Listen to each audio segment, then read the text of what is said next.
The Chief Justice, Roxanne George, will rule next Thursday on the three applications brought before her challenging the no-confidence vote of December 21st. The applications were made by New Amsterdam resident Compton Reed, Attorney-at-Law Christopher Ram, and the Attorney General Basil Williams. The vote of no confidence was deemed carried by the Speaker of the National Assembly on the vote of 33 to 32. The motion was brought by the opposition, which only has 32 seats in the House, and the government depended on its solid 33 to defeat the motion. However, one of its own, Charandas Prasad, voted in favour with the opposition.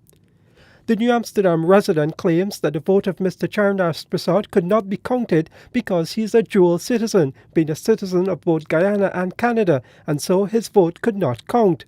On that ground, he claimed that just 32 votes were cast in favour of the motion and 32 against. In cases where there is an equal vote, it is not carried. Christopher Ram wants the court to declare that the vote was properly taken and carried and should be deemed valid, forcing the government to call elections in 3 months. The Attorney General argued that the vote was not carried by a majority, since majority would have to be 34 or more votes and not 33. In the 65-seat House, he argued, half of the votes would have to be 32.5, and that number has to be rounded to 33.